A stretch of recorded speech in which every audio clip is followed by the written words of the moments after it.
Hello गाते को तेहेनी चला मिद जायगा रे रेडी बाड़ा कते नितुई ओडोंगना मेटा दीदी ठे कानकी दीदी तालिंग चला और सितुम कदाय दमे के नेल दारे पे और नोआ इना यूट्यूब चैनल ना नुतुम हुयुग कना सीमा मांडी 964 और नितो दीदी ठी हेना दीदी नालदी रेडी कना रेडियो होयन ताया और नितो लिंग चला और आलिंग लिंग चला कना ओकाते आली लिंग चला कना तेहन विश्वकर्मा पुजो दीदी तोका फैक्ट्री रे अनुष्ठान मिना नोआ खातिर दीदी ने दिन कनाय चला चला तेके जतो इन उदु आपेया और होय नितो लिंग उडोंग कना मालपाड़ा लेकाते लिंग चला कना मोहनात ओनते के फैक्ट्री मिना ताकोआ बाइम बाडाय ओका ठे ठीक फैक्ट्री मिना ताकोआ और नोआ ब्लॉगटा आदि मारांग के होयोआ चला चला तेगे लिंग नेल किदा जे मालपाड़ा रे बुंगा को अगु गदिया ओंडे हो लिंग नेल किदा और गाते को आले ओनते ना व्यू नेल दारे पे चे नापाय ठीक गे नेलोग कना चारिदिगे सबुज गे गोटा गे हुड़ु को रहाय कदा नापाय ठीक नेलोग कना और ब्लॉग दो पे नेल तीन गया किंतु चैनल दो बापे सब्सक्राइब तीन गया तबुई मिता पिया गाते को नोआ वीडियो जुदी पे खुशिया मा ताहले लाइक आपे सब्सक्राइब आपे और बेल आइकन होपे दबाया और नोआ वीडियो अपलोड ते काटी इन देरी कदा कानकी वीडियो बिनाते काटी लेटो तीन गया बोले गे अपलोड बाइन दारे गया तो वो चेष्टा इन कंटिन्यू आपे ब्लॉग एम लगी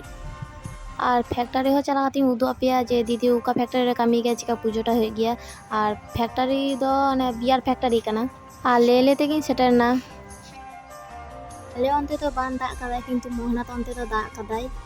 नोआ खातिर चारिदिगे गे लसो कना और पुजो शुरू कना और बुंगाटी नेल बड़ा कते भाबा किदालिन जे फुचका जम लिन जाकना फुचका स्टॉल बइसो कना और नोआ कते होय फुचका ओंडे लिन हेना ओंडे लिन जम किदा जम कते काटी बायरे से लिन ओडोंगना आइसक्रीम जम लगी और जम से तो लाहागे मिनायना गाती को और जम बड़ा कते फैक्ट्री लिन बोलन कना और बोलो कते होय तो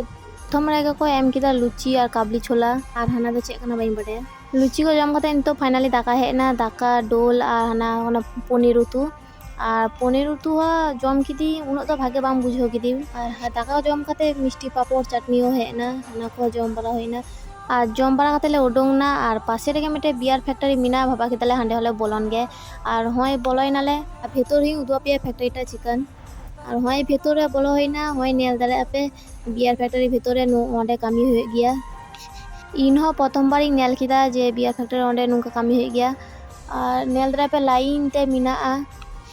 और नोआ को दो इन दो बाइन बाडाया तेमन कानकी इन दो बाइन नेल कदा ओका को कामी के उनको को बाडाया जे उका लाइरा को तिंगन गया और दीदी मिटेन गाती कुड़ी ताहलने उनी के मिता एले थे जे चिका ओंडे कामी होय गया और दीदी तो को फैक्ट्री रे तो ने भीतर से बको बोलसो के लिया हांडे तो एलाउ बान ताहलिना नोआ फैक्ट्री रे एलाउ ताहलिना नोआ खातिर ओंडे गेले बोलोइना और बोलो कते नेल किदा जतो किछु के और नितो बायरे से ले उडोंगना बायरे से होले नेलदा फैक्ट्रीटा गोलते तारा जायगा मिना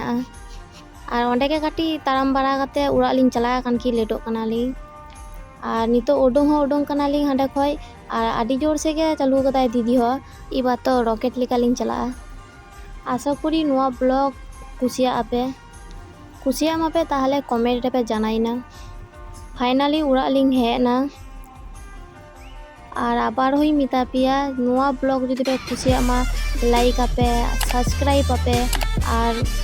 बेल आइकन आपे दबा कारण आपे सपोर्ट तेगे नवा नवा ब्लॉगिंग आगु दारे आपेया ताहले और बेसी बाम देरी कते चैनलटा सब्सक्राइब कतिन पे मेन खान टाटा।